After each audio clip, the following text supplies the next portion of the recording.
അല്ലാഹുവിന്റെ പരിശുദ്ധമായ ഖുർആൻ ഒരായത്ത് ഒരു ഖുർആനിന്റെ ഒരു ഭാഗത്ത് അല്ലാഹു ഇങ്ങനെ പറയുകയാണ്. എന്തേ പറയുന്നതെന്നറിയുമോ? സമ്പത്തും സന്താനങ്ങളും അനുഗ്രഹമാണ്.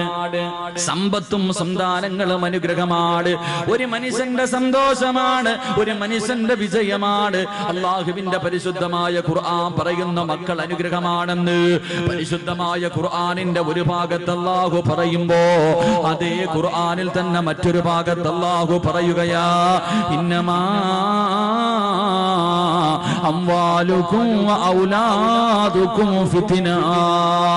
അല്ലാഹുവിന്റെ പരിശുദ്ധമായ ഖുർആനിന്റെ 114 അധ്യായങ്ങളിൽ ഒരു ഭാഗത്ത് സമ്പത്തും മക്കളും അനുഗ്രഹമാണെന്ന് പറയുമ്പോ അതേ ഖുർആൻ തന്നെ പറയുന്ന മറ്റൊരു സ്ഥലത്ത് ഒരു മനുഷ്യന്റെ നാശം അവന്റെ മക്കളാണെന്ന് അല്ലാഹുവിന്റെ പരിശുദ്ധമായ ഖുർആൻ നമുക്ക് പരിചയപ്പെടുത്തുമ്പോ എന്റെ പ്രിയമുള്ള സഹോദരങ്ങളെ, പാതിരാത്രി പടച്ചറപ്പേ ഇൽമിന്റെ വഅദിന്റെ സദസ്സിലേക്ക് ഒഴുകിയെത്തി എന്റെ പ്രിയപ്പെട്ട മാതാപിതാക്കളോട് അല്ലാഹുവേ നമ്മളും കാണുന്നവരാ, ഖുർആനിന്റെ ഈ ആയത്ത് നമ്മൾ കാണുന്നവരാണ്. ഒരു സ്ഥലത്ത് അല്ലാഹുവേ മക്കള് കാരണം സന്തോഷിക്കുന്ന മാതാപിതാക്കളുണ്ട്, മക്കള് കാരണം സന്തോഷിക്കുന്ന മാതാപിതാക്കള്. എങ്കിലും മറു സൈഡിൽ ചില മാതാപിതാക്കളുണ്ടല്ലോ, ചില മക്കൾ അല്ലാഹുവേ, ചില ഉമ്മയും വാപ്പയും അല്ലാഹുവിനോട് ദുആ ചെയ്യുന്ന, പടച്ചറപ്പേ എന്റെ പൊന്നുമോന് ദീർഘായുസ് കൊടുക്കണേ അല്ലാ, എന്റെ പൊന്നുമോന് ആഫിയത്ത് കൊടുക്കണേ അല്ലാ. രാവിലെ വീട്ടിൽ നിന്ന് ഇറങ്ങിപ്പോയ തന്റെ പൊന്നാര മകന് വീട്ടിലേക്ക് മടങ്ങി വരുന്നത് വരെ ഒരു സമാധാനമില്ലാതെ പടച്ചവനെ ഒന്നിരിക്കാൻ കഴിയാതെ ഉറക്കം വരാതെ മാതാപിതാക്കള് തന്റെ പൊന്നുമക്കളെ കാത്തിരിക്കുമ്പോ എന്റെ പ്രിയമുള്ളവരെ മറ്റൊരു ഭാഗം നോക്കുമ്പോ അല്ലാഹുവേ മാതാപിതാക്കള് പടച്ച റബ്ബിനോട് ചോദിക്കുന്നു, അല്ലാ എന്തിനാ പടച്ചവനെ ഇങ്ങനെ ഒരുത്തനെ തന്നത്? എന്തിനാ പടച്ചവനെ? അല്ലാഹുവേ ഉമ്മയും വാപ്പയും അല്ലാഹുവോട് തന്നെ ചോദിക്കുകയാ, എന്തിനാ അല്ലാ ഇങ്ങനെ ഒരുത്തനെ എനിക്ക് തന്നത്? രാവിലെ വീട്ടിൽ നിന്നിറങ്ങി പോകുന്ന പൊന്നുമോര് അവൻ മരിച്ചു പോകണമെന്ന് ആഗ്രഹിക്കുന്ന മാതാപിതാക്കളുണ്ടല്ലോ. അല്ലാഹുവേ പടച്ചവനെ മക്കള് നന്നാകണമെന്ന് ആഗ്രഹിക്കുന്ന, തന്റെ മക്കള് നന്നാകണമെന്ന് ദുആ ചെയ്യേണ്ട നാവ് കൊണ്ട് ഇവൻ നശിച്ചു പോകട്ടെ, ഇവൻ മുടിഞ്ഞു പോകട്ടെ എന്നല്ലാഹുവേ തന്റെ മക്കൾക്കെതിരെ ദുആ ചെയ്യുന്ന മാതാപിതാക്കളുമുണ്ട്. എന്റെ പ്രിയമുള്ള സഹോദരങ്ങളെ, അങ്ങനെയുള്ള ഒരു കാലഘട്ടത്തിലൂടെ കടന്നു പോകുമ്പോ മാതാപിതാക്കൾക്ക് ഒരു വിലയും നൽകാത്ത മക്കളുടെ കാലമാണല്ലോ.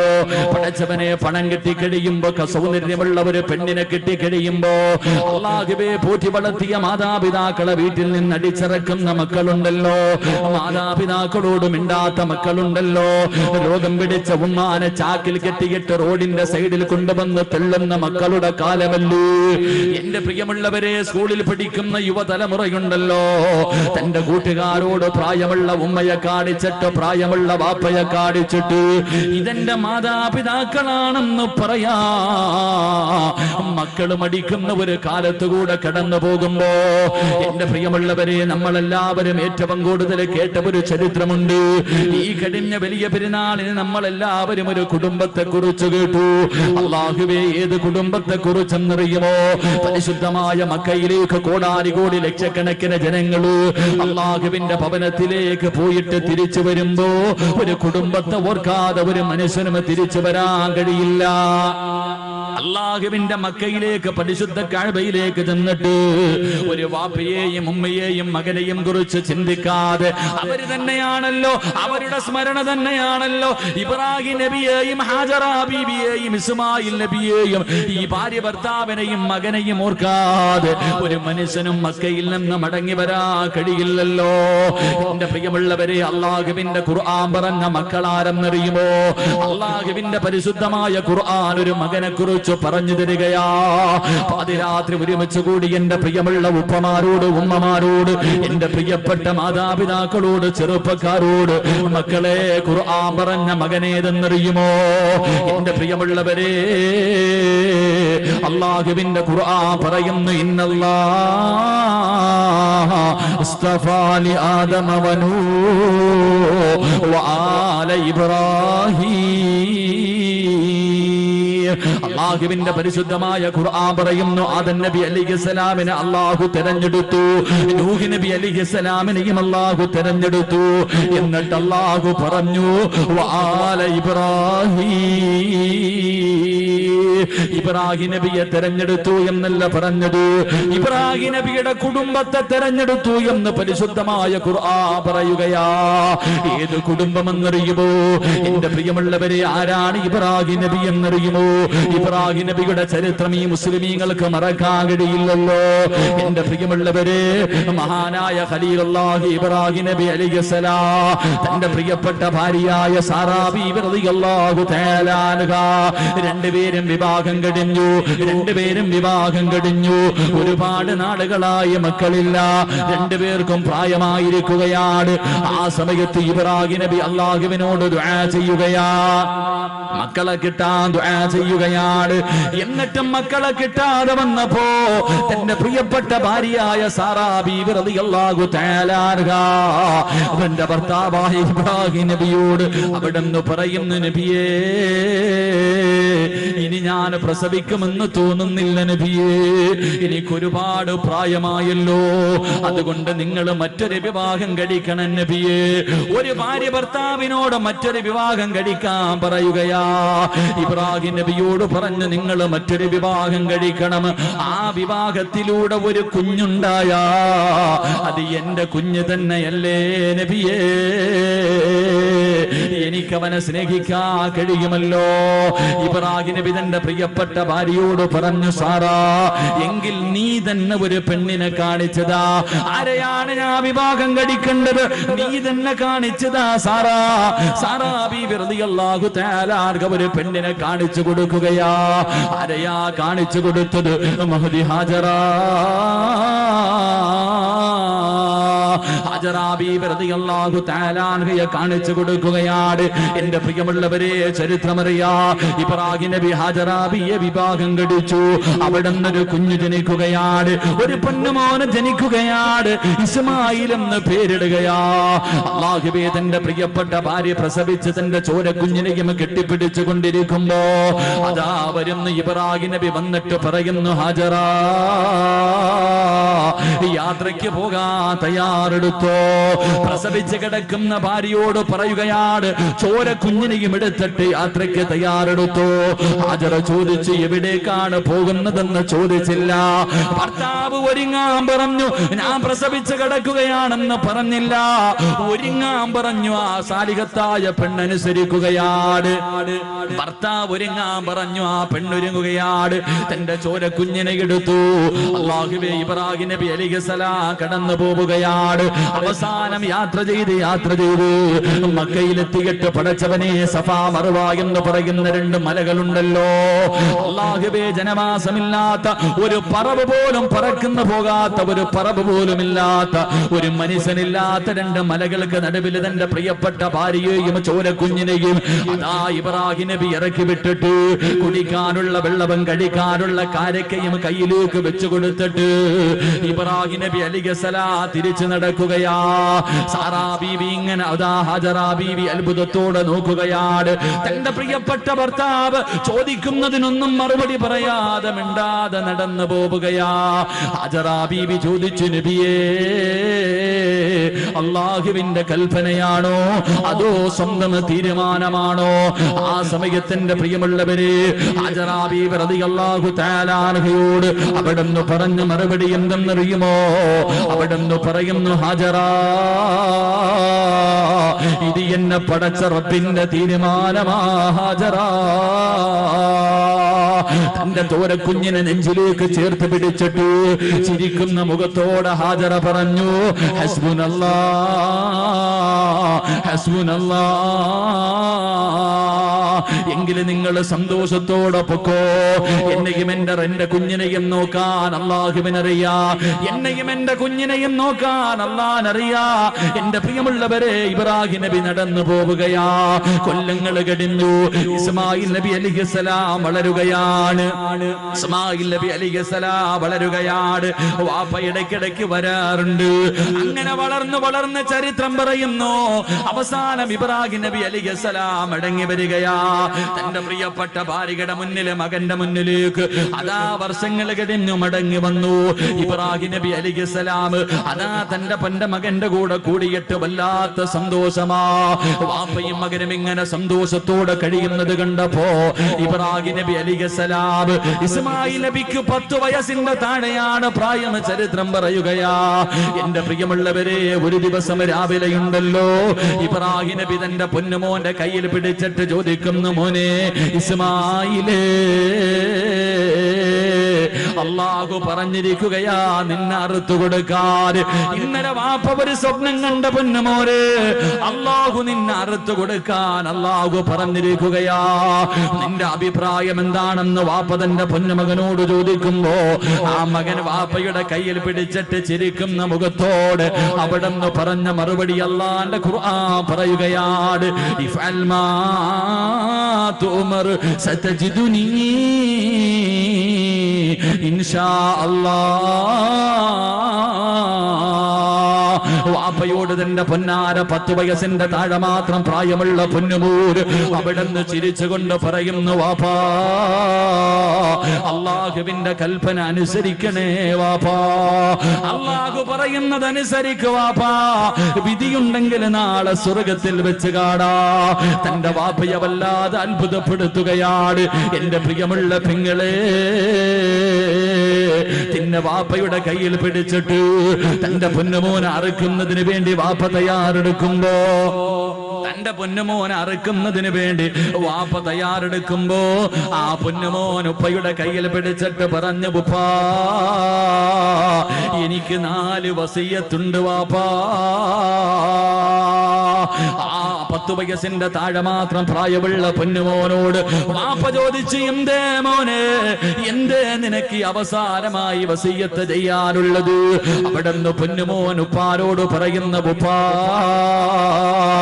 എന്നെ മലർത്തി കിടത്തിയിട്ട് കഴുത്തില് കത്തിവെച്ചറുക്കല്ലേ, എന്നെ കമഴ്ത്തി കിടത്തിയിട്ട് എന്റെ പിരടിയിലെ കത്തിവെച്ചറുക്കാൻ പാടുള്ളൂ. അത്ഭുതത്തോടെ ഇബ്രാഹിം നബി ചോദിച്ചു, മോനെ കാരണമെന്തേ? അവിടെ നിന്ന് പറഞ്ഞു കൊടുത്തു, വാപ്പാ നിങ്ങളെ എനിക്ക് വല്ലാത്ത ഇഷ്ടമാ, എന്നെ നിങ്ങൾക്ക് വല്ലാത്ത ഇഷ്ടമാണ്.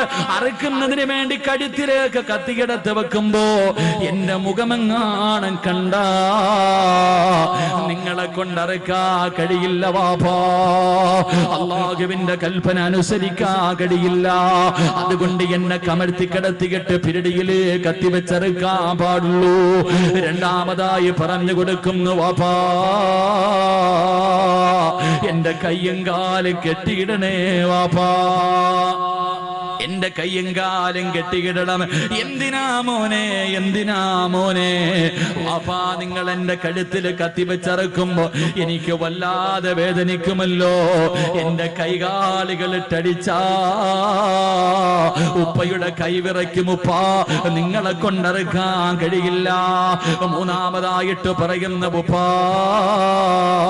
ഞാൻ ധരിച്ചിരിക്കുന്ന എന്റെ വസ്ത്രം എന്റെ ഉമ്മാനെ കാണിക്കല്ലേ, എന്റെ ഉമ്മാനെ സഹിക്കൂല, എന്റെ ഉമ്മാടെ മനസ്സ് വേദനിക്കും. നാലാമതായിട്ട് ഇസ്മായിൽ എന്ന ചെറിയ പയ്യനെ വാപ്പയോട് പറഞ്ഞു കൊടുക്കുകയാണ്, വാപ്പാ എന്നെ അറുത്തിട്ട് നിങ്ങൾ തിരിച്ചു പോകുമ്പോ എന്റെ ഉമ്മയോട് എന്റെ സലാം പറയടേ, എന്റെ ഉമ്മാനെ നാളെ സ്വർഗത്തിൽ വെച്ച് കാണാമെന്ന് ഞാൻ പറഞ്ഞു എന്ന് പറയണേ എന്ന് അറുക്കാൻ കൊണ്ടുപോകുന്ന വാപ്പയോടൊരു പൊന്നുമോ പറഞ്ഞു കൊടുത്ത ചരിത്രം കേൾക്കുമ്പോ ഏതൊരു വാപ്പയുടെയും മനസ്സിന്റെ ഉള്ളില്, ഏതൊരു ഉമ്മയുടെയും മനസ്സിന്റെ ഉള്ളില് അറിയാതെ ദുആ ചെയ്യുന്നു, അല്ലാ ഇതുപോലെ ഒരു മകന്, ഇതുപോലെ ഒരു കുഞ്ഞിന് എനിക്ക് നീ തരണേ അല്ലാ. അറിയാതെ റബ്ബിനോട് ദുആ ചെയ്യുമല്ലോ. അതുകൊണ്ട് എന്റെ പ്രിയമുള്ളവരെ റസൂലുള്ളാഹി പറയുകയാ, എപ്പോഴും ദുആ ചെയ്യുന്നവരാണല്ലോ. അല്ലാഹുവിന്റെ റസൂൽ പറയുകയാണ്, സാലിഹായ മക്കളെ നമുക്ക് വേണം, നന്മയുള്ള മക്കളെ നമുക്ക് വേണം, നമ്മളെ സ്നേഹിക്കുന്ന മക്കളെ നമുക്ക് വേണം, നമുക്ക് ദുനിയാവിലും ആഖിറത്തിലും ഉപകരിക്കുന്ന മക്കളെ നമുക്ക് വേണം. നമ്മുടെ മയ്യത്ത് കുളിപ്പിക്കാൻ അറിയുന്ന, മയ്യത്ത് നമസ്കരിക്കാൻ അറിയുന്ന, ഖബറിന്റെ ചാരത്ത് വന്ന് ദുആ ചെയ്യുന്ന ചെയ്യുന്ന അല്ലാഹുവിന്റെ പ്രവാചകൻ അവിടെന്ന് പറഞ്ഞു കൊടുത്തു, സഹാബാ, ഒരു മനുഷ്യന് മരണപ്പെട്ട 3 കാര്യങ്ങള് പ്രയോജനം ചെയ്യൂ എന്ന് അഷ്റഫുൽ ഖൽഖ് നബി മുഹമ്മദ് മുസ്തഫ സല്ലല്ലാഹു അലൈഹി വസല്ലം അല്ലാഹുവിന്റെ റസൂൽ പറഞ്ഞു, ഒരു മനുഷ്യൻ മരണപ്പെട്ടാൽ 3 കാര്യങ്ങളെ പ്രയോജനം ചെയ്യൂ. 1, ആ മനുഷ്യൻ ചെയ്ത സൽക്കർമ്മം. 2, ആ മനുഷ്യൻ കൊടുത്ത സദഖയുണ്ടല്ലോ. 3, മക്കളുടെ പ്രാധാന്യം മനസ്സിലാക്കാൻ, മക്കളുടെ വില മനസ്സിലാക്കണമെങ്കിൽ അല്ലാഹുവിന്റെ റസൂൽ പറഞ്ഞ ഈ ഒരേ ഒരു ഹദീസ് മതി. 3, അല്ലാഹുവിന്റെ റസൂൽ പറഞ്ഞു, മരിച്ച 6 അടി മണ്ണിനകത്ത് കൊണ്ടുവച്ച ഒരു മനുഷ്യന് പിന്നെ പ്രയോജനം ചെയ്യുന്ന 3ാമത്തെ കാര്യം ഏതെന്നറിയുമോ? സാലിഹായ ദുആ ചെയ്യുന്ന മക്കളാണെന്ന് നബി മുഹമ്മദ് മുസ്തഫ. നബി മുഹമ്മദ് മുസ്തഫ നബി മുഹമ്മദ് മുസ്തഫ എന്തേ പറഞ്ഞത്? മരിച്ചുപോയ ഒരു മനുഷ്യന് പ്രയോജനം ചെയ്യുന്ന 3ാമത്തെ കാര്യം സാലിഹായ മക്കളെന്നല്ല പറഞ്ഞത്, സാലിഹായ മക്കൾ എന്നല്ല പറഞ്ഞേ. സാലിഹായ മക്കളുണ്ട്, നിസ്കരിക്കും, നോമ്പ് പിടിക്കും, വയല് പറയും, വയല് കേൾക്കും, സദക്ക കൊടുക്കും, എല്ലാ നല്ല കാര്യവും ചെയ്യും. ഉമ്മാനെയും വാപ്പാനെയും പള്ളിക്കുഴി കൊണ്ടുവച്ചാൽ പിന്നെ ആ പരിസരത്തോട്ട് പോകത്തില്ല. ഇങ്ങനെയുള്ള മക്കളെ കിട്ടിയിട്ട് വല്ല പ്രയോജനമുണ്ടോ? ഇങ്ങനെയുള്ള മക്കളെ കിട്ടിയിട്ട് പ്രയോജനമില്ല. വാപ്പയും ഉമ്മയും മരിച്ചു കഴിഞ്ഞാൽ പിന്നെ കഴിഞ്ഞു, കുഴിച്ചിട്ട് കഴിഞ്ഞാൽ അവരോടുള്ള ബന്ധം കഴിഞ്ഞു. അങ്ങനെയല്ല. റസൂലുള്ള പറഞ്ഞു, സ്വാലിഹായ ദുആ ചെയ്യുന്ന മക്കൾ, സാലിഹായ മരിച്ചുപോയവരുടെ ഖബറിന്റെ ചാരത്ത് ചെന്ന് പൊട്ടിക്കരഞ്ഞ് ദുആ ചെയ്യുന്ന മക്കൾ, അതാണ് മക്കളെന്ന് നബി മുഹമ്മദ് മുസ്തഫ. നബി മുഹമ്മദ് മുസ്തഫ. അള്ളാഹു അങ്ങനെയുള്ള മക്കളിൽ എന്നെയും നിങ്ങളെയും ഉൾപ്പെടുത്തി അനുഗ്രഹിക്കുമാറാകട്ടെ. അള്ളാഹു അങ്ങനെയുള്ള മക്കളെ നമുക്ക് നൽകി അനുഗ്രഹിക്കുമാറാകട്ടെ. ആദ്യം അങ്ങനെയുള്ള മക്കളാകണം ഞാനും നിങ്ങൾ. ഇപ്പം ചോദിക്കും, നിങ്ങളൊക്കെ വളർന്നു, നിങ്ങൾക്കും മക്കളായി, പക്ഷെ നിന്റെ ഉമ്മയ്ക്കും വാപ്പയ്ക്കും നീ എത്ര വളർന്നാലും മക്കൾ തന്നെയല്ലേ? എത്ര വളർന്നാലും നിന്റെ മാതാപിതാക്കൾക്ക് നീ മക്കളാണ്. അപ്പൊ നീയും നന്നാകണം, നിന്റെ മക്കൾ നന്നാകണം. അള്ളാഹു നമ്മളെല്ലാവരെയും നന്നാക്കി തരുമാറാകട്ടെ. അള്ളാഹു നമ്മളൊക്കെ സാലിഹ്യങ്ങളിൽ പെടുത്തുമാറാകട്ടെ. സാലിഹായ മക്കളാകാൻ ആഗ്രഹമുള്ളവരെന്ന് കൈവക്കിക്കും. സാലിഹായ മക്കള് അൽഹംദുലില്ലാഹ്, പെണ്ണുങ്ങളൊന്നും പൊക്കൂല, വേറെ വല്ല കാര്യത്തിലായിരുന്നെങ്കിൽ ഇപ്പൊ ചാടി കയറി എഴുന്നേറ്റ് നിന്നേ.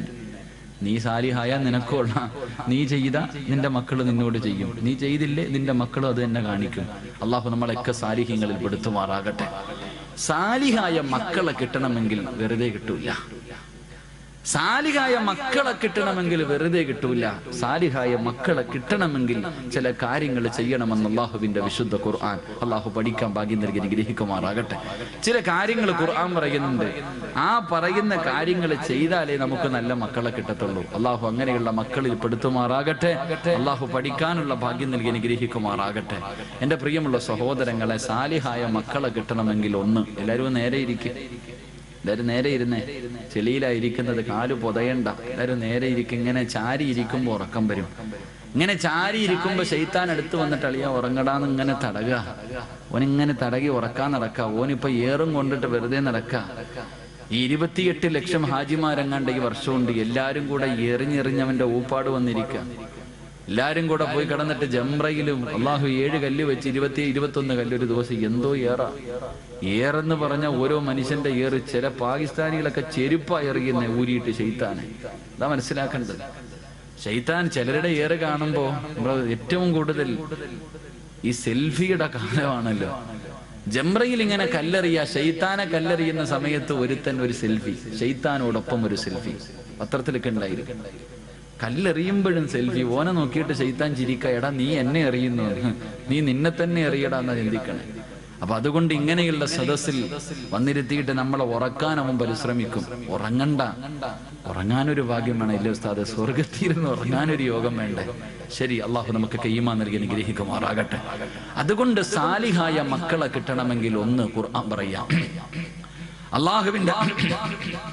അള്ളാഹുവിന്റെ പരിശുദ്ധമായ ഖുർആൻ പറയുന്ന സ്വാലിഹായ മക്കളെ കിട്ടണമെങ്കിൽ ഒന്ന്.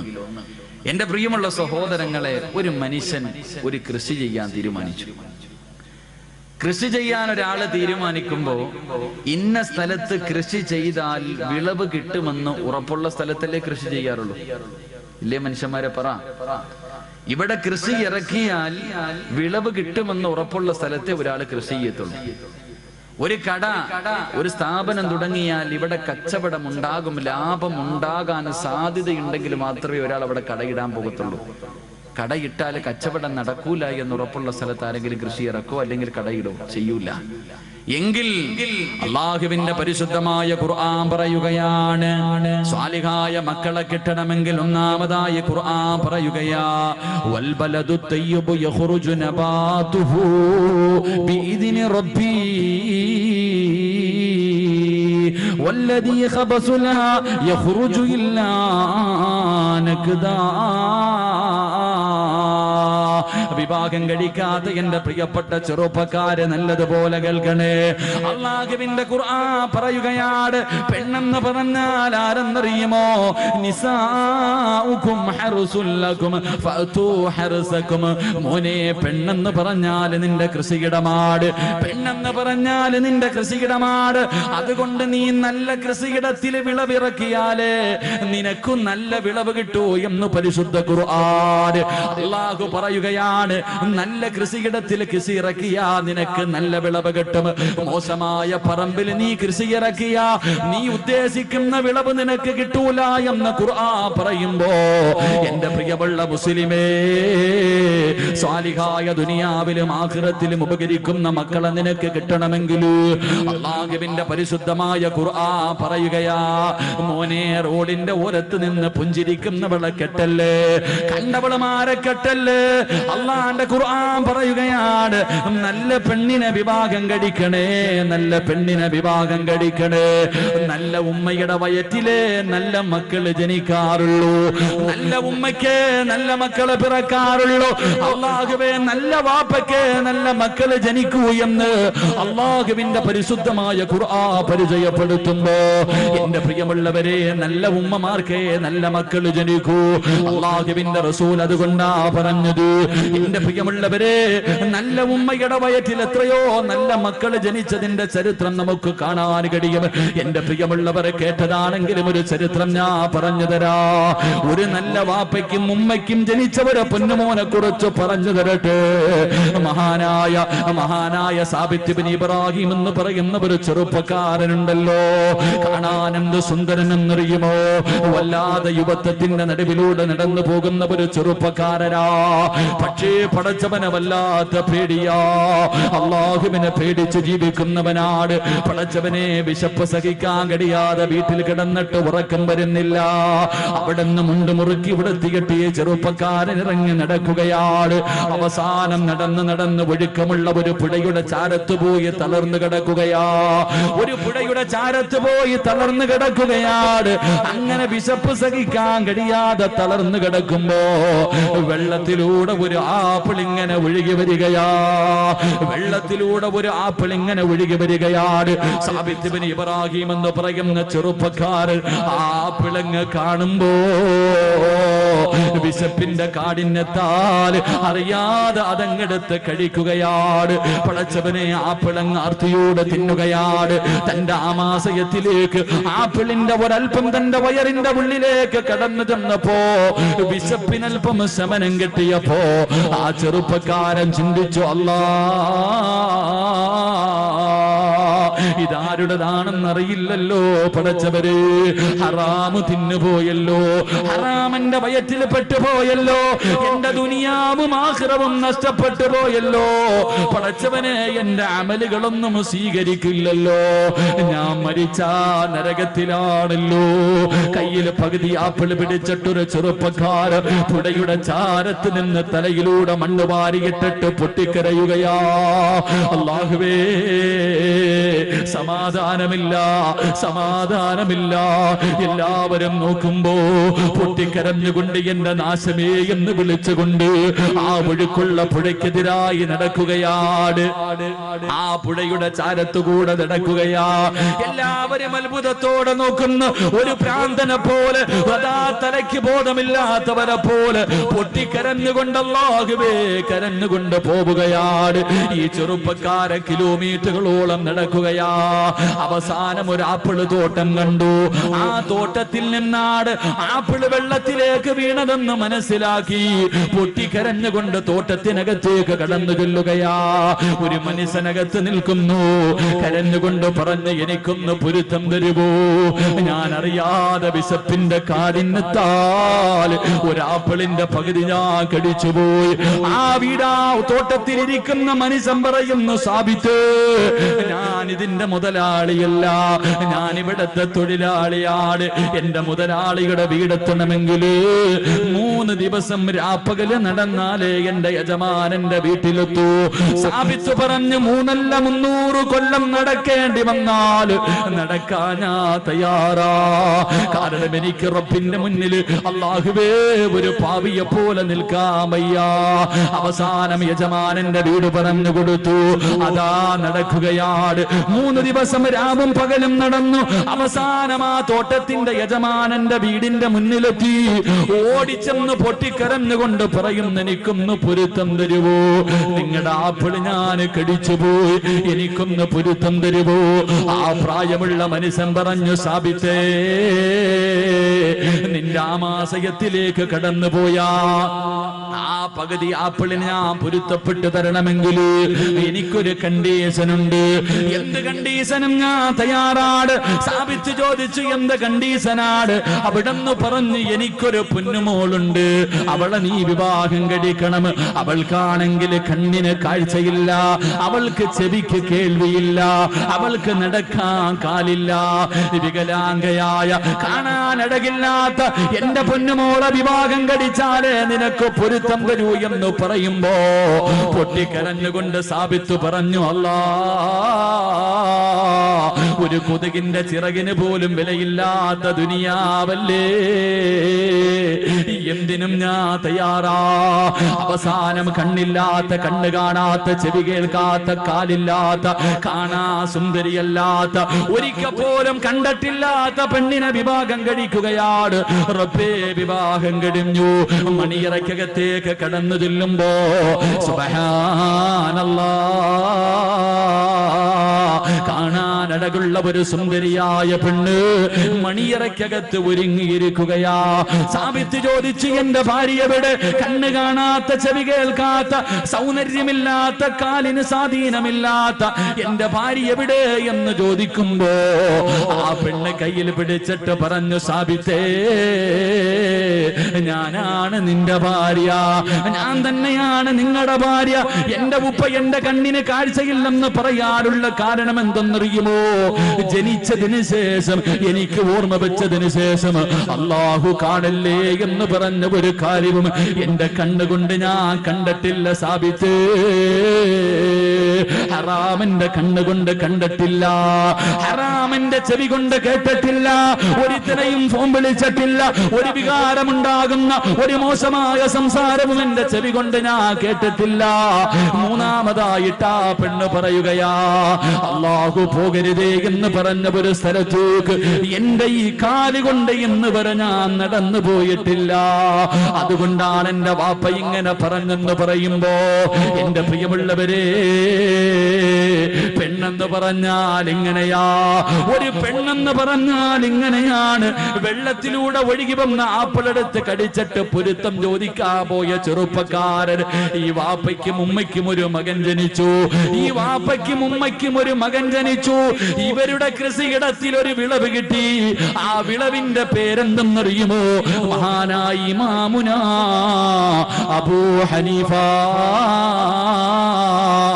ആ കൃഷിയിടത്തിലെ വിളവാണ് അബൂ ഹനീഫ റഹ്മഹുല്ലാഹ് എന്ന് ചരിത്രം പഠിപ്പിക്കുകയാണ്. ആ കൃഷിയിടത്തിൽ നിന്ന് കിട്ടിയ വിളവാണ് മഹാനായ ഇമാമുന അബൂ ഹനീഫത്തുൽ കൂഫി റഹ്മഹുല്ലാഹ്. അല്ലാഹു ഈമാൻ നൽകി അനുഗ്രഹിക്കുമാറാകട്ടെ. അതുകൊണ്ട് നല്ല പെണ്ണിനെ വിവാഹം കഴിക്ക്. അതുകൊണ്ടാ റസൂലുള്ളാഹ് പറഞ്ഞത്, ഫളുഫറു ബിദാത്തിദ്ദീൻ, നീ ദീനുള്ള പെണ്ണിനെ വിവാഹം കഴിക്കണേ എന്ന് നബി മുഹമ്മദ് മുസ്തഫ. നബി മുഹമ്മദ് മുസ്തഫ, നബി മുഹമ്മദ് മുസ്തഫ. അതുകൊണ്ടാണ് റസൂലുള്ളാഹ് പറഞ്ഞത്, ദീനുള്ളവളെ കെട്ടണം, കണ്ടവളെ കെട്ടരുത്. ഇന്നിപ്പം ദീൻ ആരും നോക്കാറില്ലല്ലോ. വേറെ 3 കാര്യങ്ങളാ നോക്കണം. പണം ഉണ്ടോന്ന് നോക്കും, പണമുണ്ടോ എന്ന് നോക്കും. ഒന്ന് പെറ്റതാണെങ്കിലും കുഴപ്പമില്ല, ഒരുത്തന്റെ കൂടെ ഒളിച്ചോടിയതാണെങ്കിലും കുഴപ്പമില്ല, തന്നെക്കാലം വയസ്സുകൂടെ ഒന്നും വേണ്ട, പണമുണ്ടോ കെട്ടാൻ തയ്യാറാണ്. എന്റെ പ്രിയപ്പെട്ട ചെറുപ്പക്കാരോട് പെണ്ണുപിള്ള മുന്നിൽ ഉമ്മ പറയും, സ്ത്രീധനം ഉണ്ടെങ്കിൽ മാത്രമേ കല്യാണത്തിന് സമ്മതിക്കൂ, പൊന്നു മോനെ വെറുതെ നിൽക്കരുത്. എന്റെ പ്രിയപ്പെട്ട ചെറുപ്പക്കാരോട് പറയുന്നു, സ്ത്രീധനം വാങ്ങണമെന്ന് വാപ്പയും ഉമ്മയും പറഞ്ഞ അനുസരിക്കല്. കാരണം അവരല്ല ജീവിക്കേണ്ടത്, നീയാ ജീവിക്കണ്ടേ. അള്ളാന്റെ റസൂല് പറയുന്നു, മൻ തസവ്വജ ലി ഇംറഅതി മാലിഹാ ലം യസിദുഹു ഇല്ലാ ഫഖറാ. പെണ്ണിന്റെ പണം കണ്ടിട്ട് പെണ്ണ് കെട്ടുന്നവനെ, പെണ്ണിന്റെ പണം കണ്ടിട്ട് പെണ്ണ് കെട്ടുന്നവനെ, നീ എത്ര കോടിയ കണക്കിന് സ്ത്രീധനം വാങ്ങിയാൽ നിന്നെ ദാരിദ്ര്യം പിടിപെടുമെന്ന് ആദരവായ പ്രവാചകൻ നബി മുഹമ്മദ് മുസ്തഫ. 1 കോടി രൂപയും ബെൻസ് കാറും വാങ്ങിയവനാണെങ്കിൽ നീ യതീംഖാനയിലായി പോകുമെന്ന് നബിഗിനാ റസൂലുള്ളാഹി.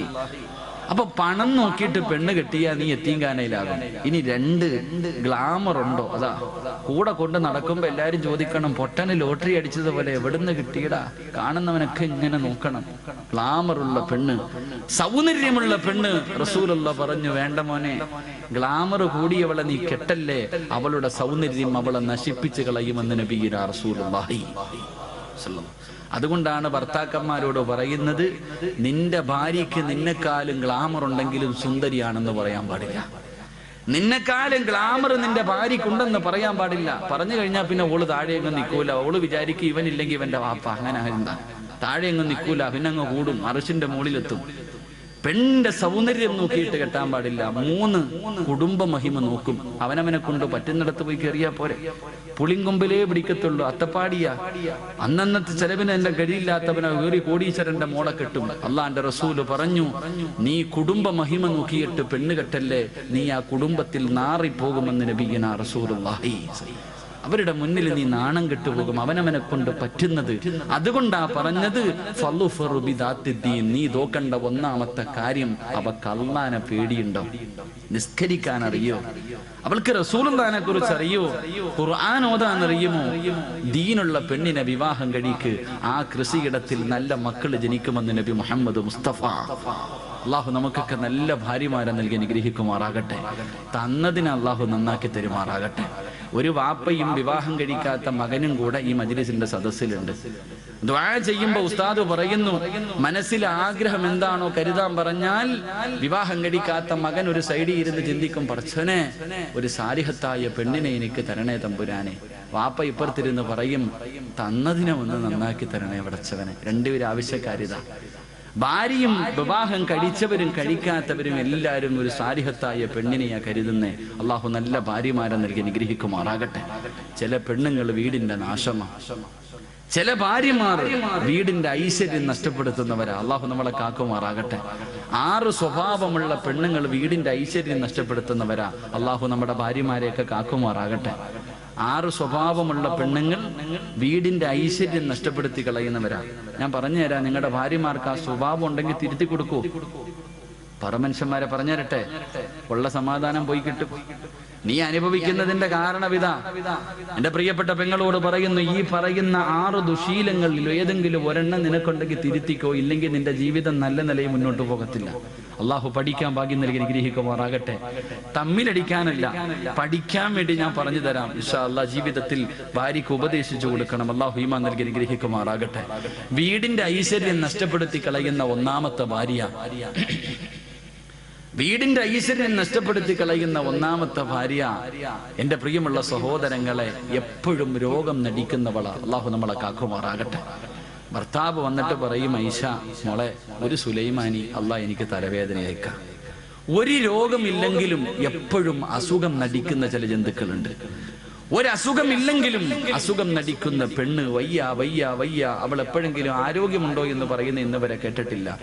എന്ത് ചെയ്യാൻ പറഞ്ഞാലും രോഗം നടിക്കുന്നവൾ, അവൾ വീടിന്റെ ഐശ്വര്യം നഷ്ടപ്പെടുത്തി കളയുന്നവരാ. അള്ളാഹു നമ്മുടെ ഭാര്യമാരെ കാക്കുമാറാകട്ടെ. അള്ളാഹു നമ്മുടെ ഭാര്യമാരെ കാക്കുമാറാകട്ടെ. ഭർത്താവ് ചെന്നിട്ട് ചോദിക്കും, കേട്ടോടി മൂദേവി ഇന്നങ്ങാര് പറഞ്ഞത്, ഈ പറഞ്ഞ എല്ലാ ഗുണവും നിനക്കൊണ്ട് മര്യാദയ്ക്ക് തിരുത്തിക്കോന്ന് പറഞ്ഞിട്ട് ഇന്ന് തന്നെ തുടങ്ങിയേക്കരുത്. ഞാൻ പഠിക്കാൻ വേണ്ടിയാ പറയണത്, കലഹം ഉണ്ടാക്കാനല്ല. 2 ഞാൻ മൊത്തം പറയണോ? പറയണോ? കേൾക്കാൻ ആഗ്രഹമുള്ള ആണുങ്ങളൊന്ന് കൈവക്കിക്കേ. ഇന്ന് തീരുമാനമായി. ഇന്ന് ബെഡ്റൂമിൽ കയറുമ്പോ പറയും, കേട്ടോ, ഉണ്ടെങ്കിൽ തിരുത്തിക്കോ, നിന്നെ ഉപദേശിക്കല്ല, നന്നാകാൻ വേണ്ടിയാ. 2, എന്റെ പ്രിയമുള്ള സഹോദരങ്ങളെ, രണ്ടാമത്തെ ഭാര്യ ചെയ്ത നന്മകൾ എടുത്തു പറയുന്നവളാ. അള്ളാഹു നമുക്ക് ഈമാൻ നൽകി അനുഗ്രഹിക്കുമാറാകട്ടെ. വിവാഹം കഴിഞ്ഞ് 20 കൊല്ലമായി. ഭാര്യയും ഭർത്താവ് ഇന്നും വഴക്കുണ്ടാകുമ്പോ പെണ്ണുപിള്ള പറയും, അതേ വന്നത് വെറുതെ അല്ല, 30 പവനും 50 സെന്റും കാറുമായിട്ടാ വന്നേ. നിങ്ങളുടെ പെങ്ങളെ കെട്ടിക്കാൻ നേരത്ത് എന്റെ കയ്യിൽ കിടന്നതാ ഞാൻ ഊരിത്തന്നത്.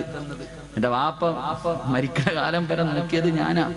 ചെയ്ത നന്മകൾ എടുത്തെടുത്ത് പറയുന്നവൾ, അവൾ നല്ലവളല്ല, വീടിന്റെ നന്മ നഷ്ടപ്പെടുത്തുന്നവളാ. അള്ളാഹു നമ്മുടെ ഭാര്യമാരെ കാക്കുമാറാകട്ടെ. അത് ഭർത്താക്കന്മാരും അങ്ങനെ തന്നെ ആയിരിക്കും കേട്ടാ.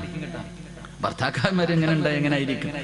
3, എന്റെ പ്രിയമുള്ള സഹോദരങ്ങളെ, മൂന്നാമത്തെ പെണ്ണ് ഭാര്യയും ഭർത്താവും കൂടെ വീടിന്റെ വെളിയിലിരിക്കുക. രണ്ടുപേരും ഇങ്ങനെ തമാശകളൊക്കെ പറഞ്ഞുകൊണ്ടിരിക്കുമ്പോ അയൽവാസിയായ ആമിനായും ഭർത്താവും കൂടെ വെളിയിലിട്ട് ഇറങ്ങാ. ആ സമയത്ത് ഈ ജന്തു ഭർത്താവിനോട് പറയാ, ആണെന്ന് പറഞ്ഞ അങ്ങനെ ഇരിക്കണം, അങ്ങാരുടെ ബോഡി കണ്ടോ, ഇത് നിങ്ങളിങ്ങനെ നടക്കാം. ഭാര്യയും ഭർത്താവും വീടിന്റെ മുന്നിലിരിക്കുമ്പോ തന്റെ ഭർത്താവിനെ മുന്നിലിരുത്തിയിട്ട് മറ്റൊരുത്തനെ കുറിച്ച് അവൻ വലിയവനാ, അവൻ മറ്റവനാ, മറിച്ചവനാ, അങ്ങനെ ആകണം എന്ന് മറ്റൊരു ആണിനെ ആഗ്രഹിക്കുന്നവൾ നല്ലവളല്ല. അള്ളാഹു നമ്മളെ കാക്കുമാറാകട്ടെ. അങ്ങനെ ചില പെണ്ണുങ്ങളുണ്ട്, അടുത്തണ്ടോ സ്നേഹം എന്ന് പറഞ്ഞ അങ്ങനെ ആയിരിക്കണം, ഇപ്പോഴും അവര് ചക്കയും മാങ്ങയും പോലെ എവിടെ പോയാലും കൊണ്ടു നടക്കും. ഇങ്ങനെ ഇരുത്തിയിട്ട് പറയും. ചില നട്ടലില്ലാത്ത ജന്തുക്കൾ ഇരുന്ന് കേട്ട് ചിരിച്ചുകൊണ്ടിരിക്കും. ചില കൊന്തന്മാരങ്ങനെ ഭാര്യ എന്ത് പറഞ്ഞാലും കേട്ടോണ്ടിരിക്കും. ഒരെണ്ണം തരനില വിട്ടു കൊടുക്കേണ്ട സമയം അപ്പോഴാ. മറ്റൊരുത്തനെ കുറിച്ച് മറ്റൊരു ആണിനെ പുകഴ്ത്തി പറയുന്നത് കേട്ടിട്ട് ഇങ്ങനെ ഇരിക്കുക. അടിക്കാൻ പാടില്ല, പക്ഷെ അടിക്കേണ്ട സമയമുണ്ട് മനുഷ്യന്മാരെ. ചില സമയങ്ങളിൽ കൊടുക്കണം. താതാന്ന് പറയുമ്പോ പിന്നെ എങ്ങനെ കൊടുക്കാതിരിക്കുക? ചില പെണ്ണുങ്ങൾ ചോദിച്ചുകൊണ്ട് നടക്ക, ഒരെണ്ണം തായിക്കാന്ന് പറഞ്ഞു. എന്റെ പ്രിയമുള്ള സഹോദരങ്ങൾ, അതുകൊണ്ട് മൂന്നാമത്തെ പെണ്ണ് തന്റെ ഭർത്താവിനെ മുന്നിലിരിക്കുമ്പോ മറ്റൊരു ആണിനെ ആഗ്രഹിക്കുന്നവൾ. അള്ളാഹു നമ്മളെ കാക്കുമാറാകട്ടെ. നാലാമത്തത് അവക്ക് മക്കളെ നോക്കാൻ സമയമില്ല, ഭർത്താവിനെ നോക്കാൻ സമയമില്ല, വീട് നോക്കാൻ സമയമില്ല. 24 മണിക്കൂറും ഒടുക്കത്തെ ഒരുങ്ങുന്നവളാണെന്ന് നബി മുഹമ്മദ് മുസ്തഫ. അവക്ക് ആരെയും നോക്കാൻ സമയമില്ല. എഴുന്നള്ളത്തിന് നിൽക്കുന്ന ആനയെ പോലെ പട്ട ഇങ്ങനെ നിൽക്കണം. എല്ലാം കെട്ടിയിട്ട് എപ്പോഴും ഒരുങ്ങി സുന്ദരിയായിട്ട് നിൽക്കണം. അവക്ക് അവളെ കുറിച്ച് മാത്രമേ ചിന്തയുള്ളൂ. ഒരുങ്ങണ്ട എന്ന് ഞാൻ പറയുന്നില്ല. പെണ്ണൊരുങ്ങേണ്ടത് നാട്ടുകാരുടെ മുന്നിലല്ല, ഭർത്താവിന്റെ മുന്നിലാണ്. വേണം, പക്ഷെ ആവശ്യത്തിന് വേണം. ഒരുപാടായി പോയാ അത് പിന്നെ ദുരന്തങ്ങളിലേക്ക് എത്തിക്കും. അപ്പൊ 24 മണിക്കൂറും കണ്ണാടിയുടെ മുന്നിൽ നിന്ന് ഒരുങ്ങുന്നവൾ അവൾ നന്മയുള്ളവളല്ല. അള്ളാഹു നമ്മുടെ ഭാര്യമാരെ കാക്കുമാറാകട്ടെ. 5ാമത്തെ പെണ്ണ് ഭർത്താവിന്റെ കയ്യിൽ പൈസയുണ്ടോ ഇല്ലേ അവൾക്കറിയണ്ട. ഭർത്താവിന്റെ കയ്യിൽ പണമുണ്ടോ ഇല്ല അതൊന്നും അറിയണ്ട. കാണുന്നത് മുഴുവനും വേണമെന്ന് പറഞ്ഞ് വാശി പിടിക്കുന്നവളാ. അള്ളാഹു കാക്കുമാറാകട്ടെ. അങ്ങനെ ചിലരുണ്ട്, ലുലു സെന്ററിൽ കൊണ്ടുപോയി ലോൺ എടുത്തിട്ടാ പോയെ. അവള് ചോദിച്ചത് മുഴുവനും വാങ്ങിക്കൊടുത്തു. ഇനി വണ്ടിക്കൂലിക്ക് മാത്രമേ കാശുള്ളൂ. വെളിയിലിറങ്ങുമ്പോൾ അപ്പുറത്ത് കടയിൽ കിടക്കണ ചുരിദാർ വേണമെന്ന് പറഞ്ഞ് വാശി പിടിക്കും. വാങ്ങിക്കൊടുത്തില്ലെങ്കിൽ പിന്നെ കൊച്ചി മുതൽ വീട് വരെ തല്ലായിരിക്കും. അങ്ങനെ ചില പെണ്ണുങ്ങൾ അവള് നന്മ നഷ്ടപ്പെടുത്തുന്നവളാ. 6ാമത്തെ പെണ്ണ്, എന്റെ പ്രിയമുള്ള സഹോദരങ്ങളെ, ഭർത്താവ് ശാരീരികമായി ബന്ധപ്പെടുന്നതിന് വിളിച്ചാൽ പറയും, ഞാൻ കുളിച്ചിട്ടില്ല, എനിക്ക് അവൻ അങ്ങനാണ്, രോഗമാണ്, അതാണ് ഇതാണെന്ന് പറഞ്ഞിട്ട് ഒഴിയുന്നവളാ. അള്ളാഹു നമ്മുടെ ഭാര്യമാർക്ക് ഈമാൻ നൽകി അനുഗ്രഹിക്കുമാറാകട്ടെ. ഈ പറഞ്ഞ 5 സ്വഭാവം നിനക്കുണ്ടെങ്കിൽ തിരുത്തിക്കോ, രക്ഷപ്പെട്ടു പോകും. തിരുത്താ മനസ്സില്ലേ, ഇങ്ങനെ തന്നെ പൊക്കോ, അനുഭവിക്കും. അള്ളാഹു നമുക്ക് ഈമാൻ നൽകി അനുഗ്രഹിക്കുമാറാകട്ടെ.